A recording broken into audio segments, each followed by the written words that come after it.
everybody. Good morning. It's so great to be here. JC, thank you for inviting me, and thank you to all of your team for all the assistance they gave me in getting ready for today. So I'm from Brooklyn.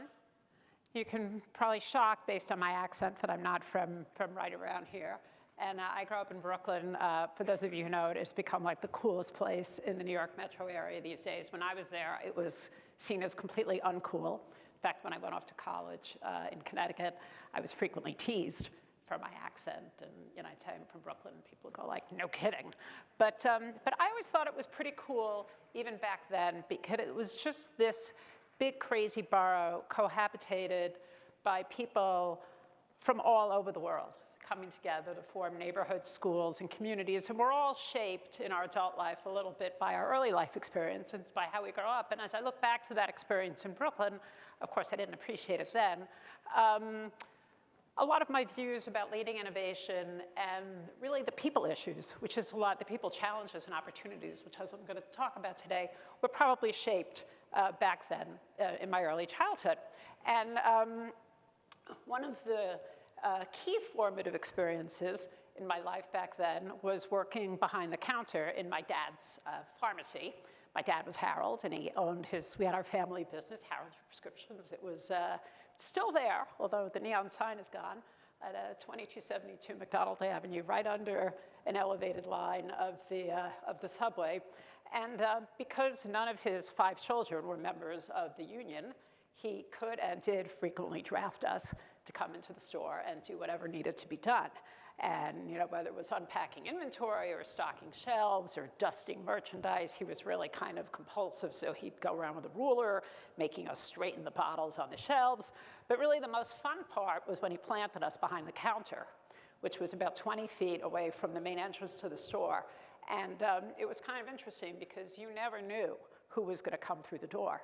And you had about 10 seconds to get ready to address that particular customer's need. So forget about my MBA. I think my training ground for really understanding customers and their needs and knowing how to serve them was in those moments behind the counter in my dad's store. And because he served everybody, from blue-collar immigrants pretty much off the boat from Italy to there was nearby a big Sephardic community of very wealthy immigrants from the Middle East who lived in those days, I thought they were mansions. They were packed a little too tightly together along this beautiful boulevard, Ocean Parkway, for those of you who might know Brooklyn. For me, collaborating, communicating, understanding what people needed was not an academic concept or some human resource concept. It was really what life was about. So I was very, very grateful for those experiences. And then, fast forward to now and the publication of my book, The Changemakers Playbook, How to Seek, Seed, and Scale Innovation in Any Company. I spent more years than I like to remember at this point working in large jobs in corporate America. I was a C-suite executive, mostly in consumer financial services, ending up as Citigroup's first chief innovation officer. But I decided to leave the corporate world. And when I finally did leave, I didn't really know what quite to do with myself. But I had this friend named Kevin, and he had planted a bee in my bonnet about 10 years ago to write a book on innovation. He said, you know a lot about this, and you seem to be really passionate about it, so you should write a book. And then when I finally did leave the corporate world, and honestly, I didn't know what to do with myself, I started to talk to people I knew who had written books. And, what's it like to write a book? Is it hard? Can I do it? How do you go about it? And a colleague of mine who had written several books, he said to me, Amy, don't write a book if you think you're going to make any money at it, because you definitely won't. The only good reason to write a book is if you think you have something to say. And when he said that, I sort of knew I was in, and that I was going to write the book. And what I wanted to say, and what I ended up saying, is that there is, whether we are founders at startups or entrepreneurs at big companies or academics or regulators, the innovations are often hiding in plain sight. And when you ask people why innovation fails, oftentimes we didn't have ideas, we didn't have the capital, we didn't have the technology. But so often what I find is those things are all abundant, especially capital. I mean, there's almost too much capital these days sloshing around. But so often the failure comes from our inability to seek out insight and learn from others who have been down remarkably similar paths to ours before, even though they may not look so similar. And that's why oftentimes the ideas are hiding in plain sight. And I was very lucky to have very many mentors and advisors throughout my career who sort of kept me in line. And one of my first innovation mentors, he used to say, Amy, the best place to look for ideas is far away from what you know already. Get outside your sector. Get outside the kind of people you deal with. Get beyond. And it really took me back to what I had learned implicitly from my dad. And then I worked for a CEO, one of the last CEOs who I reported to in the corporate world. He used to say, steal shamelessly. And of course, he meant ethically, right? And he meant, ethically and morally, but he was really giving the same message. Go wherever you can to get ideas. And so I think in coming here today, when I spoke to the CENGN folks, but like, well, why do you want me to come here? I don't know anything about telecom, except I'm oftentimes a very unhappy customer of my telecom provider, with whom I'm frequently on the phone with my many customer service issues and arguing about my bill. But it was specifically, I really appreciate the opportunity to come to an audience because my purpose now is so much as I pursue my career to share my expertise with others, and by being able to bring what I know from very different life and career experiences to you, hopefully I will leave you with some good value. But the starting point to learn those lessons that are hiding in plain sight is curiosity, And so how often do we ask the next question? Like, let's try something else, or how did you come up with that, or why not do this or that, as opposed to the tendency of, oh, that won't work, or we tried that before, So it's the curiosity comes from being able to ask the next question. And I came across, in getting ready for this presentation, I surfaced some research studies, and there was a study reported in the Harvard Business Review that shockingly stated only 24% of employees feel curious at work. Right? Now that's pretty incredible. And if curiosity is known to correlate to innovation and business results and creativity, imagine that you could potentially be one of those people working in a business or academic where only 24% of people are curious. And another study that was published recently involving people whose curiosity was measured at the beginning of a job and 6 months later showed that only 6 months into a new role, their curiosity had diminished by 20%. So what do you think happens? I mean, clearly there's this, we feel so much pressure to maintain the status quo, right? There's the risk of looking dumb if you ask a bad question. Or one of the experiences that I personally underwent many times is that there's a perception that sometimes if you ask too many questions, you're slowing things down. But actually the ability to ask smart, probing questions that really get to the bottom of what the other person is dealing with can actually end up being an innovation accelerant.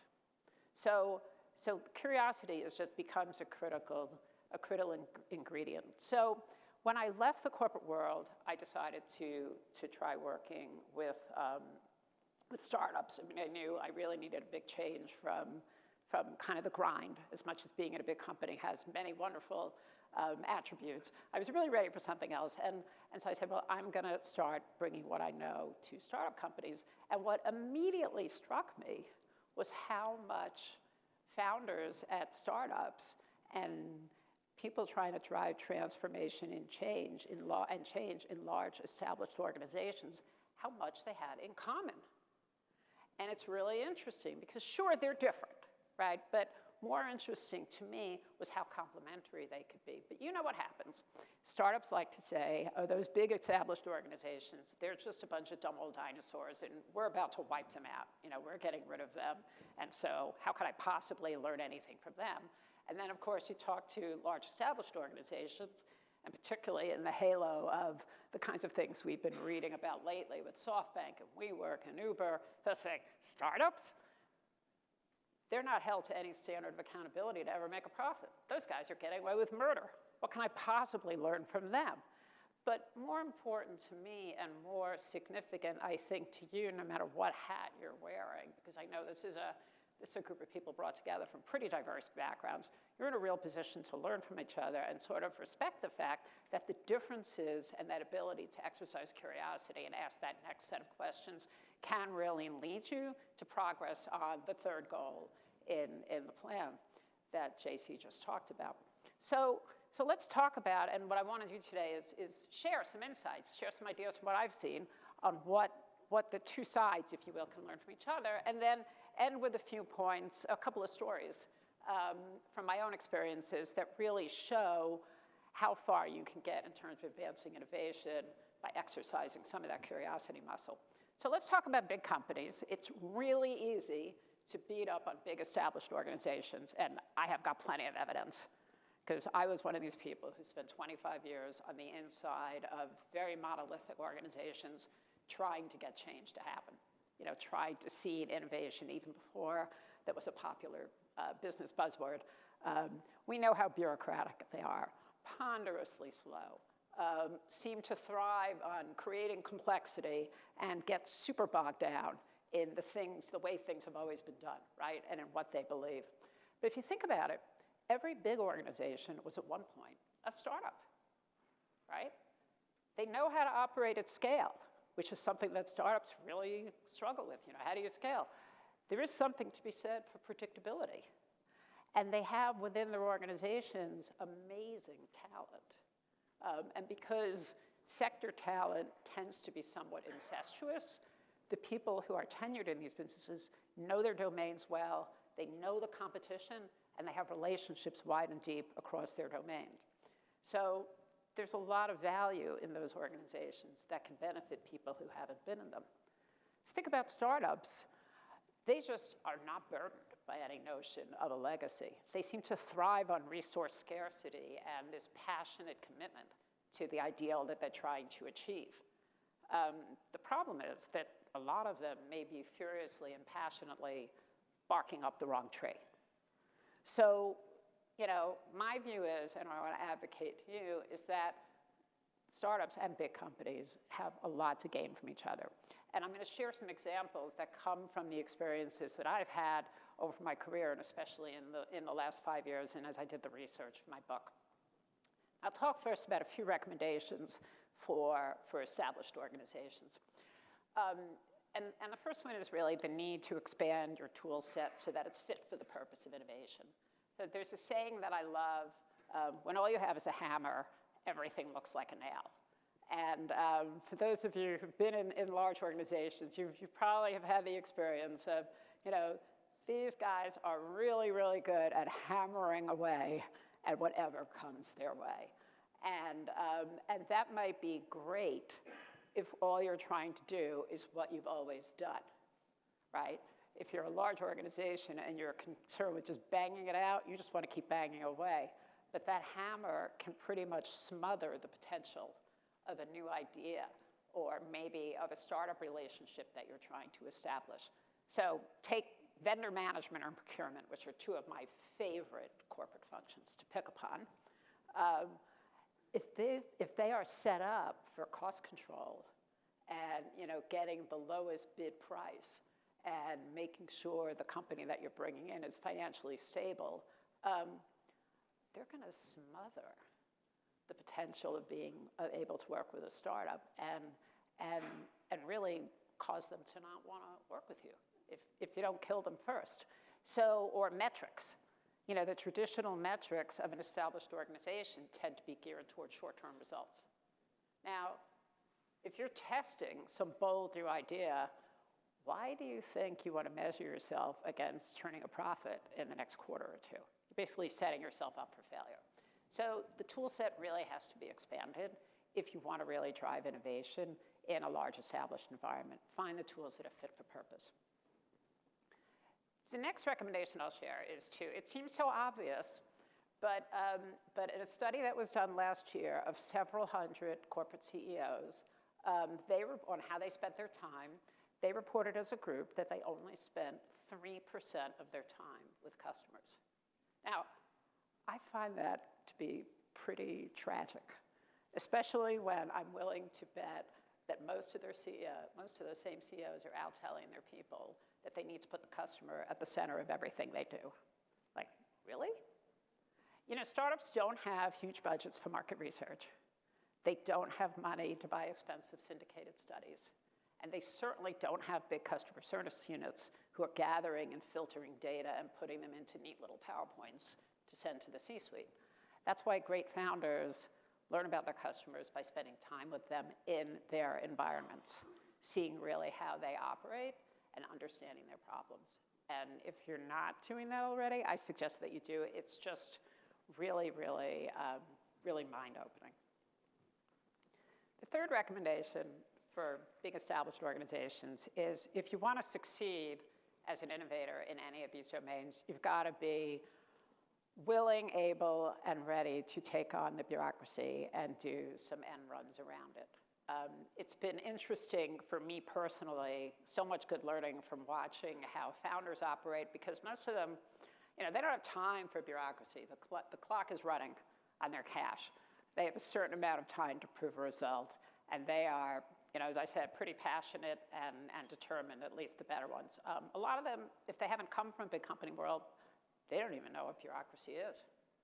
So it's that fearless focus on not, and it gets back to the tool set.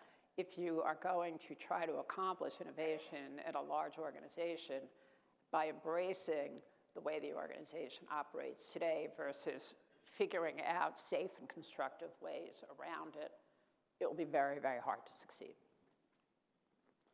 So let's talk about startups and a couple of thoughts that I have for them. You know, it's always a little bit of a red flag for me when I meet with a founder who's telling me about their business. And this goes for B2B, B2C, B2B2C, it doesn't matter where they are, when they say, oh, we're not ready for marketing. And my suggestion is to think about the fact that, and maybe this is because I've been a CMO and I grew up in a marketing function, so I kind of tend to defend marketing, that marketing is not about, you know, going for likes on social media or putting up webinars or having big advertising budgets. So before you think that you're not ready for marketing, go and find out what a real CMO does. Because a marketing function should be the function that helps you understand your customers, formulate value propositions that they really want, and design and test go-to-market strategies that can actually help you achieve revenue cost effectively. That's what good CMOs are up to, and they are doing that by collaborating with technology and operations and finance and other functions in the business to figure out how their understanding and insights into your customers and users is going to impact and relate to the business model and the operations of the organization. Startups really sell themselves short, and really any business sells themselves short when they think of marketing as just, you know, social media volume and, you know, and banner ads. It can be a lot more than that if you have the right person and core to understanding customers and building a business. The second point that I want to talk about relative to startups is that, you know, lots of startups, and maybe because I've had so much exposure to early stage companies, seem to sort of revel in the messiness of being a startup. But the reality is part of scaling up is embracing process and some discipline. Years ago, I worked under a CEO who was a process hound.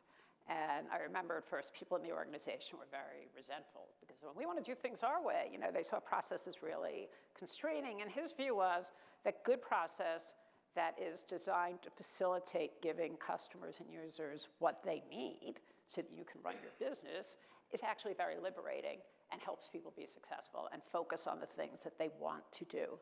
Process is only bureaucratic when it's driven by internal needs to control, or when it's one of those hammers banging away at things that aren't actually nails. So I'd say process is really the key, is really one of the keys to scaling, if that's the point that you're at. And finally, my third piece of advice for startups is, and again, this sounds so obvious, but build things that really solve market problems. I'm an angel investor, and I've been involved in several angel investing groups over the last few years, so I've heard hundreds of pitches. And there are a lot of technology companies out there pushing product, solving trivial or me too or inconsequential problems. And as I was talking to some folks this morning and last night, there's a lot of big problems out there to be solved. And this industry, even more so than financial services, where I come from, is just every place and is so core, you know, as JC said, to economic prosperity and something that touches the lives of every single person every day. So the ability to meet real market needs and solve real problems within viable business models is there. It's just a matter of your leadership and focus. So I want to share with you a couple of examples to bring to life this point that I think is so critical to leading innovation, which is having the curiosity to ask the questions and really focus on your customers and your users. And the examples are going to come from industries that I'm familiar with, but hopefully will leave you with some of those aha moments of, wow, it really does pay to look outside. And plus, these are things that I'm familiar with and come from my personal experience, so I can speak about them really easily. The first one has to do with collecting on bad loans. And by the way, all these examples are going to be more B2C, but the lessons apply no matter who your customers and users are. And we can talk about that offline if you'd like to. So I'm sure that nobody in this room has ever defaulted on a loan. But let's just imagine for a moment that that's a pretty embarrassing, shaming, regrettable experience that none of us want to have. And in the consumer lending business, at least in the United States, the traditional way of working with people who are not paying you back in a timely manner is to call them on the phone. And you can imagine no one wants that phone call, right? It's embarrassing, especially if it comes at dinner time and your family's sitting there and the phone rings. And I worked with a team in banking who said, well, let's think about the customer, the borrower. This is a really embarrassing experience. Most people really want to pay you back. What if we gave them a digital option and didn't call them on the phone because the phone call is really embarrassing, and we helped them feel in control of their repayment? So this team thought, like, that is a really brilliant idea because it's very customer focused and it's really thinking about the emotion and the situation that they're in. So the team went down the hall to the folks in credit operations and said, well, we need a test file. We need some people to try this out on. We want to prototype a user experience and see what happens. And the people who were so used to this traditional phone-based model thought this was such a dumb idea that it took about 2 years and I know it was my team. I kept sending them back. I was like, we are not giving up. This is a big idea. It took them about 2 years to get a test file. And the test file that they got finally was one for which credit people had no telephone numbers anyway. So they figured, no downside. You know, they're not. And I will tell you what happened. The test was so amazingly successful, not because of rational spreadsheet analysis or anything whizzy about the technology, but because we really thought about what is it like to be a person in this situation, that now there's not a major financial institution in the world that doesn't have a digital collections experience as part of their core customer experience design. And so, but it was very counterintuitive, very driven by emotion, totally driven by qualitative insight into what is it like and what's people's real motivation and how can we engage with them differently and take the shame out of it. So interesting example, might provoke some thinking. The second one I want to talk about is life insurance. And I know there's nothing you would rather talk about than life insurance, right? It's like the topic everybody flees from. But similarly, you know, in the United States, and I'm not familiar with the statistics for Canada, I'm sorry, but in the United States, ownership of life insurance has been on a decline since the 1960s. And that situation, and there's a lot of reasons why that we won't go into, but at the same time, the age of workforce has been diminishing. Aging, the average insurance agent in the United States is like a 59-year-old white guy. So you could just imagine the receptivity of that person who wants to come and meet you, you know, in your kitchen in the evening. So you can imagine the receptivity of that whole experience to today's life insurance prospect is, you know, there's a growing mismatch. And so the team I was working with said, well, let's go out and talk to, a few dozen life insurance owners about why they bought insurance and how they came to figure out what to do. And the agents in the company we were working with were pretty, they were kind of rolling their eyes and say, well, we know what happens. We're basically, they saw themselves as the sun, the moon, and the stars. And the life insurance buyer didn't know what to do, had to come to them and be told what to do, and they were basically the source of all knowledge. And we said, well, that's okay. We have a budget. We're going to go out and go ask some people. So we sat down with people and had them come with their personal balance sheets. So we talked to them about what they did. And we learned some pretty interesting things. Like, for example, for the people in this company's target market, before they got to an agent, they had already consulted 10 sources, many of whom were not licensed professionals. So people asked relatives. People asked Uncle Joe, who was very successful. So they figured Uncle Joe must know what to do.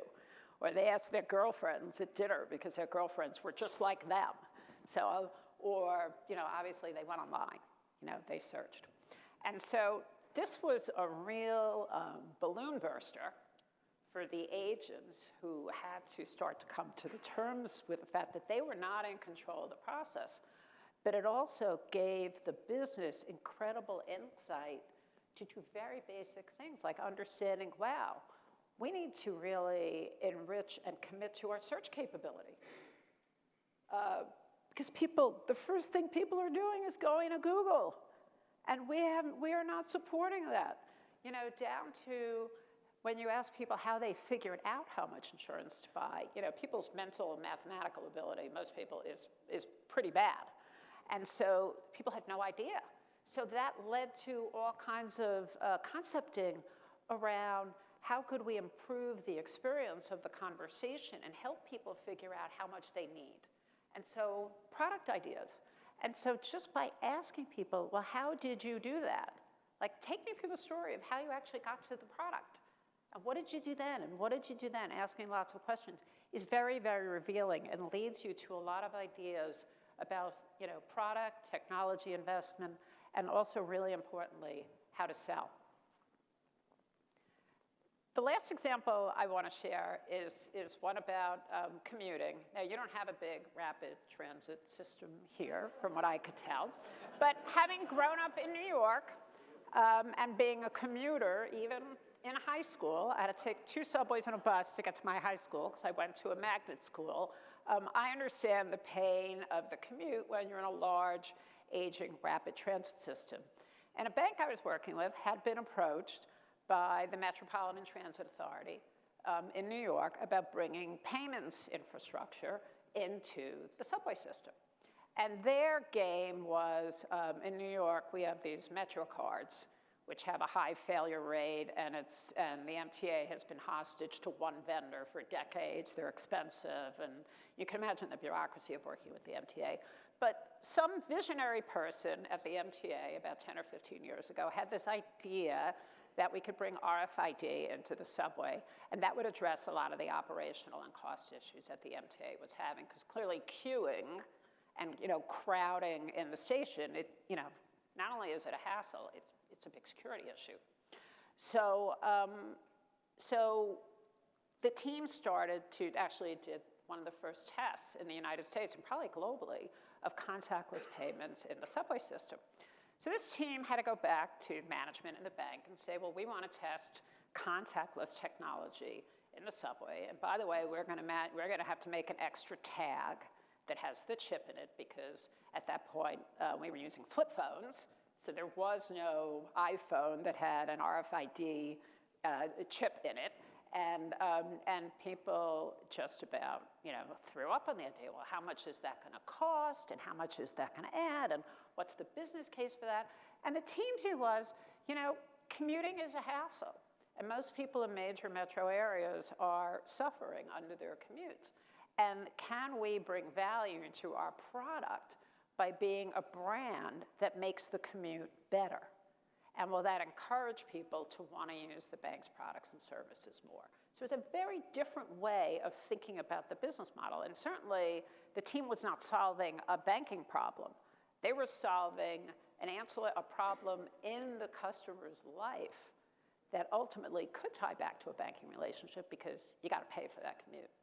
And what the team found, they sort of soldiered on and did not put up with the naysaying internally, got support from the CEO, not only in the near term, a meaningful increase in brand loyalty, so the hypothesis sort of worked. By easing the commute, people will like the bank better, very counterintuitive, but ultimately, and very importantly, gave that organization incredible learning and a head start on understanding how to bring contactless payments into transit systems, which have now they're becoming ubiquitous around the world, and also gave that bank a use case that ended up helping them land deals in other markets as contactless payments started to expand in importance. And the thing about New York, that if you can make it there, you can make it anywhere, that it was an incredible use case for this organization to have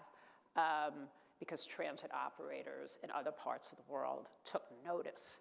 And the fact that the team was able to get this done in New York gave them confidence in wanting to bring them in to other markets.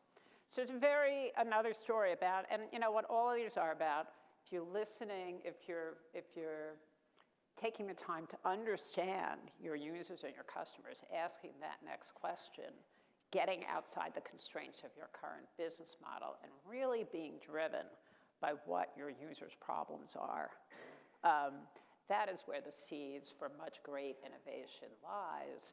And it's not a marketing problem. It's an opportunity for product, for engineering, for customer service, for operations, for any function in the organization to just understand that better. So I'm going to give you a very simple framework to help you do that. And again, I'm going to talk through a personal example that's easier for me, which is my family's experience with Netflix, which you might be able to relate to closer in your business and maybe personally. So if you take out a piece of paper, it'd be a really, really simple matrix that you can write down, or you might even remember it. If you just write in one column, users, buyers, payers, and influencers. I actually should have noticed influencers here because it's very important. And then on the other axis, features, benefits, and values. Ideally, when you're going off on your explorations to understand what's going on in your market, and again, this is whether B2B or B2C, there are most likely users, buyers, payers, and influencers to every product decision. And we know that people, although technology people, and you guys are probably really good at this, tend to push the great engineering and feature functionality, even if you're in a business setting, you're buying for higher order reasons. You're buying for benefits and you're buying for values. So let me take you through the example of my family with Netflix, and you'll see what that means. So we have a 14-year-old daughter at home, and since I am traveling around a lot and my husband works too, we've got a caregiver, and then we've got obviously my husband and I. And let's think about my daughter, and my daughter has all of her friends. A 14-year-old girl is heavily influenced by all 1,400 of her Instagram followers. Don't ask how that happened. There are only 400 kids in her entire grade at school.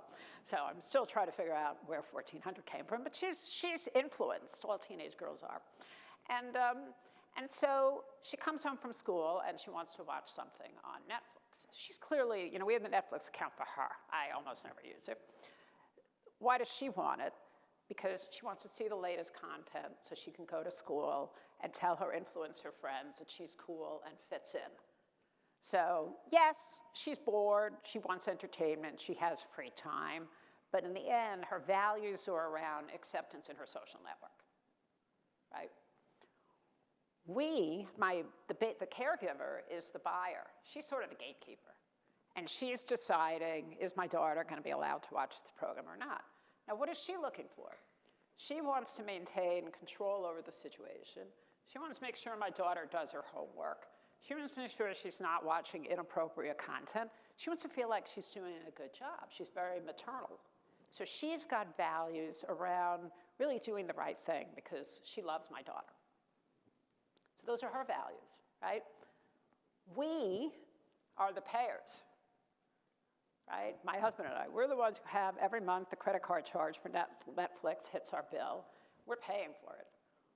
What do we want? I want family harmony. I don't want my daughter calling me on the phone while I'm sitting in Ottawa saying, "Mommy, I'm bored." Or, Luce won't let me watch the movie. Or, all of my friends have seen it. Why can't I see it? And so I'm concerned about clearly things like control, but I want harmony.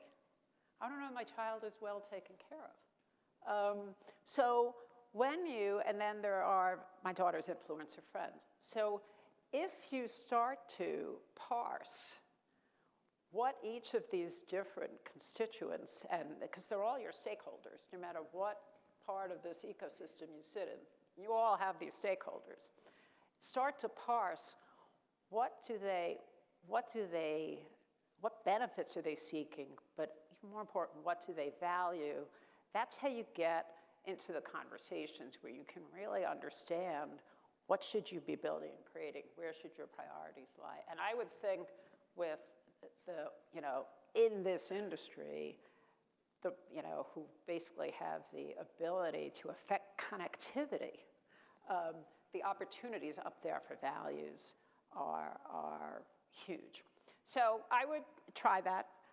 It's something that's written up in my book, in the chapter on discovery, and I found people derive a lot of benefit from it. So just wanted to share that with you.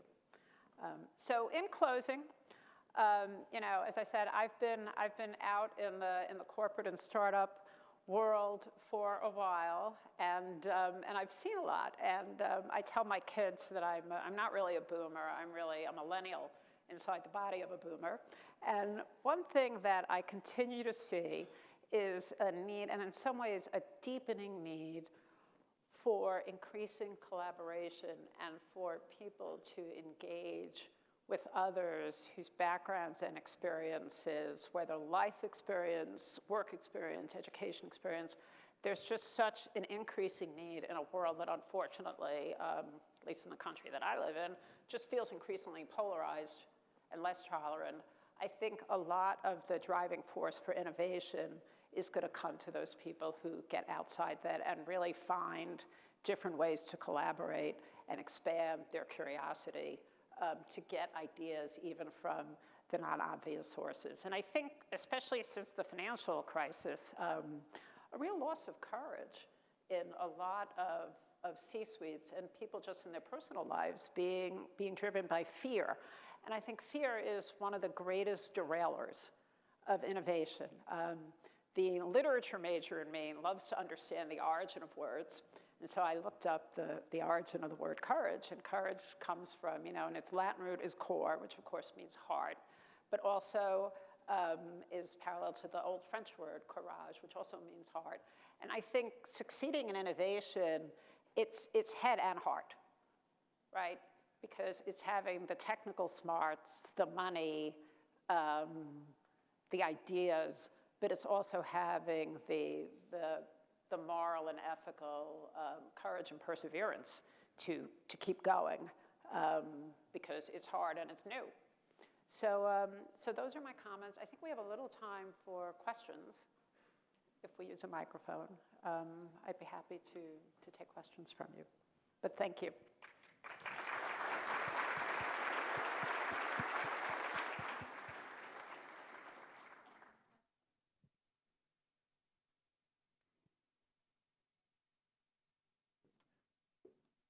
Questions for Amy? Well, thank you. Over here? That's either speak really loud or use a mic. I won't hear you. Hello. Hello. Hi. Hello, Amy. Thank you very much for that talk. One question that I want to debate or question you on, you said that companies should really attempt to solve a real problem. And I don't know if it's revisionist history, but Steve Jobs at one point said, everybody needs a phone. Now, I know in 2019 we all do, but at the time, I would have said, well, you know, who wants to be constantly interrupted? Who needs this? But he had in his head, this is a real problem that needs to be solved. But I'm wondering if I could go back in time, I would love to see, did everybody else feel that it was a real problem that needed to be solved? And hence my question is, what's the defining characteristic between being a Steve Jobs and seeing the future, having that vision and telling people what they need versus having a real, true problem that needs to be solved? So I think it's really interesting, and thanks. And I wish I could get inside Steve Jobs' head. I actually was honored last week to meet John Reed, who I don't know if you know John Reed was the person who invented it. I mean, he led the invention and deployment of ATMs. He basically told people, you know, you don't need a bank to bank. So similar kind of visionary. I think that Steve Jobs, you know, he's very famously quoted all the time as saying that he didn't believe in market research and that people couldn't tell you what they needed. And I think I agree with both of those statements, because most people cannot tell you what they need. I think what I would bet, without being presumptuous, because how could I presume what Steve Jobs was thinking, that what he observed was the unarticulated need and value that people placed on connectivity. And, you know, right, I could never have told you that I needed an iPhone. And a couple of weeks ago, I actually went on a trip and my phone broke right before the trip. I was like almost in a panic. And then I said, well, this is great. My kids can't call and hassle me about the latest thing I haven't done for them lately. And I survived without the phone for 36 hours. But I think it's what he saw, I think what he may have sensed was the unarticulated value. So there's needs and there's values, right? The unarticulated value that people place on connectivity. The same way as John Reed, when he deployed ATMs, and people, you know, at the boardroom at Citi must have thought he was crazy. Like, okay, I'm going to put a machine in the lobby of the bank where people can go pull out their money 24/7. I mean, in the days when banks were open 9 to 3, like, the board must have thought he was out of his mind. But what he saw was the value that people would place on that ease and convenience of not being locked into doing things Monday to Friday, 9 to 3, because your family's financial needs are 24/7. So I think and the thing that Steve Jobs, he did not believe, at least if you believe what you read about him, in formal market research studies. And I don't even like to use the phrase market research anymore, because to me it has the connotation of going and fielding some big study or calling people into a focus group. The examples that I gave here, the insights all came from sitting down and having conversations with, you know, a large handful of users who met the profile of people we wanted to understand. And Steve Jobs, very famous for behavior observation, right? So people cannot tell you, but you can often see in their behavior. So I'll give you an example. Right after the financial crisis, like in 2010, I was working for E-Trade, the online brokerage company, as their chief innovation officer, and we were trying to get people in the US had put trillions of dollars into certificates of deposit, which of course pay like nothing.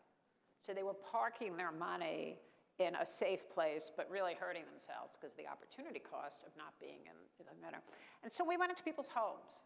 We said, well, who do we want to talk to in terms of the assets that they have in the profile? And we went and did some interviews with people in their homes. And some of my colleagues actually did not want to go. It made them uncomfortable to go. It's like they thought it was like somehow creepy. But you know, people like telling you what they think.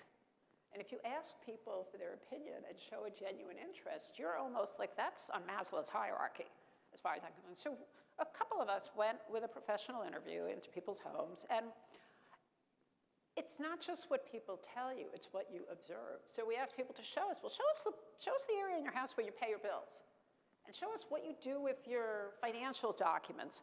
And you could learn so much just from observing what people are doing or not doing. You know, they're the people who have like binders with everything really organized, so they remember to download and save every statement. And then there was one family where they had a supermarket bag of unopened statements in the corner of their dining room. I mean, so what does that tell you about their needs? And what else do you want to know about them? And how does that lead to solutions? And so I think behavior, I think observing is a really important part of getting insight.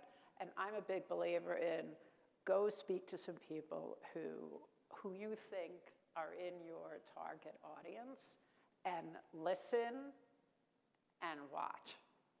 And you will get a lot of insight. And to me, that's very much how Steve Jobs seems to have operated and get to their, what do they really value? Not how many more buttons can I put on the phone? Like why I need extra cameras on my iPhone 11 is completely beyond me. But I really like the fact that I can reach my kids wherever I am in the world. That's what I value. Thanks for that great question. We have time for one more, I think. Yes, right here. Hi, Amy. So as a female leader and top leader in several big corps around in the world, so what's your view on the gender equality in this, here we are in ICT industry, the tech industry, and also what's your view on this gender equality issue and the diversity issue plays a role in this innovation, the whole ecosystem entrepreneurship? Thank you. That's a hard question. Coincidentally, yesterday, I spent an hour on the phone with a Wall Street Journal reporter who's exploring the question, why aren't there more women in the C-suite? And I wish there was an easy answer. I mean, everybody has a personal story. I think for me, my parents had 5 kids and 3 of us were girls, and my mom never finished college because her parents didn't encourage her to. Her brothers became engineers, and my mom got married. And my parents really pushed us. You know, they taught us to see that we had no limits. Unfortunately, I think not just the corporate world, but the startup world has a lot of work to do on diversity. And you know, when I make, and so I've seen in the corporate world, I think it all comes down to leadership. And if there's not a senior executive influencing or driving hiring decisions who really believes that having people from different backgrounds, and not just gender, but you know, women I think still need a little extra boost. If the senior executive doesn't believe that and isn't committed to it, it just won't happen. And it's just not just a matter of hiring. The point I made to this reporter, it's also setting people up for success, right? Because you could be hired into the situation and still face a lot of these micro inequity issues that come from childhood, you know. And so I think it's on the shoulder of the CEO to make sure that that changes and to include in the succession plan women who can move legitimately into the CEO role. On startups, I will tell you, when I'm screening an early stage company that's seeking investment, the very first thing I do is go to the About Us page and look at the photos. I want to see who's on the team. Because when you're an early stage startup, chances are everything you're assuming is wrong. Your business model's probably wrong, your product's probably wrong, everything you're assuming is wrong. And what's going to make the difference is the team. It's going to be the founder and who they surround themselves with. And so I really look at that, and I find it's startups tend to, you know, and I hate generalizing, but I see too many About Us pages where the teams are homogeneous. And, you know, they're a bunch of guys who all went to Stanford together and studied computer science. So I don't want to offend anybody, but literally, or it's a lot of women. And I think either one is bad. So I would really seek and support diverse team compositions. It's really a success driver. Okay, I think that's all we have time for. Thank you so much, Amy, for your Thank you for having me. Have a great day. presentation.